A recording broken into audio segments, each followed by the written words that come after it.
Unit 731। दोस्तों, शायद आपने ये नाम भी न सुना हो, लेकिन द्वितीय विश्व युद्ध के दौरान ये दुनिया का सबसे खतरनाक प्रयोगशालाओं में से एक था। असल में ये जापानी सेना द्वारा बनाई गई एक ऐसी सीक्रेट लैब थी जिसे इतिहास के सबसे खौफनाक टॉर्चर हाउस भी माना जाता है। ऐसा इसलिए क्योंकि यहाँ जिंदा इंसानों पर ऐसे ऐसे खतरनाक प्रयोग किए जाते थे जिसके बारे में जानकर लोगों की रूह तक कांप जाती है। ये लैब भले ही चीन के पिंगफांग जिले में था, लेकिन इसका संचालन जापानी सेना करती थी। दरअसल यूनिट 731 को जापानी सेना ने बायोलॉजिकल वेपन यानी जैविक हथियार बनाने के लिए शुरू किया था ताकि वो अपने दुश्मनों पर इसका इस्तेमाल कर सके। वो यहाँ जिंदा इंसानों के शरीर में खतरनाक वायरस और केमिकल्स डालकर उन पर प्रयोग करते थे। इंसानों को इस लैब में ऐसे ऐसे यातनाएं दी जाती थी जिसके बारे में शायद ही आपने कभी सोचा हो। इस लैब में चीन, अमेरिका और ब्रिटेन जैसे देशों से पकड़े गए लोगों पर जानवरों की तरह प्रयोग होते थे। इसमें कई लोग तो तड़प तड़प कर मर जाते थे, लेकिन जो जिंदा बच जाते थे उन्हें मार दिया जाता था और ये देखने के लिए उनकी चीड़फाड़ की जाती थी कि आखिर वो बच कैसा गया। कहते हैं कि ऐसे प्रयोग करने के लिए 3000 से अधिक लोगों को मौत के घाट उतार दिया गया था। फ्रॉस्ट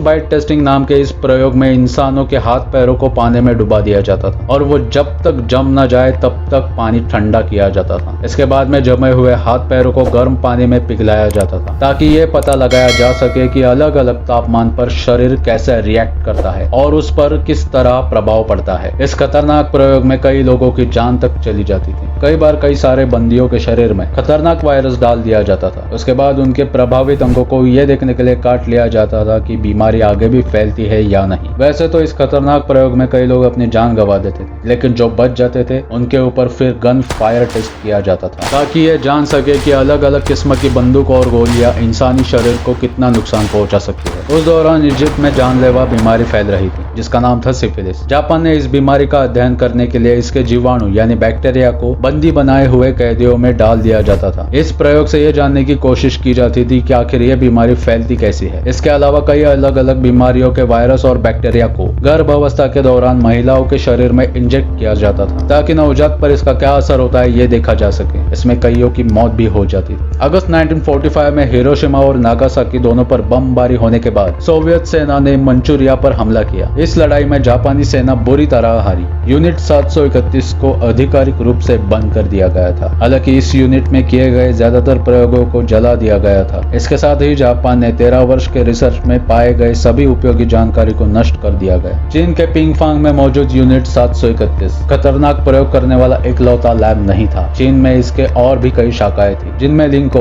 ब्रांच 162, मुन्नाजियांग ब्रांच 643, सुनोवू ब्रांच 673 और हेलर ब्रांच 543 भी शामिल थे। हालांकि द्वितीय विश्व युद्ध के बाद इन सारी प्रयोगशालाओं में खतरनाक प्रयोग करने का काम रुक गया और ये जगह वीरान हो गई। अब तो इनमें से कई जगहों पर लोग घूमने के लिहाज से भी जाते हैं। दोस्तों, आपको ये वीडियो कैसा लगा कमेंट करके जरूर बताना। ऐसे ही वैल्यू एडिशन वाली जानकारियों के लिए चैनल को सब्सक्राइब करना ना भूलें और हमारा Instagram page who thinks that को भी फॉलो करें।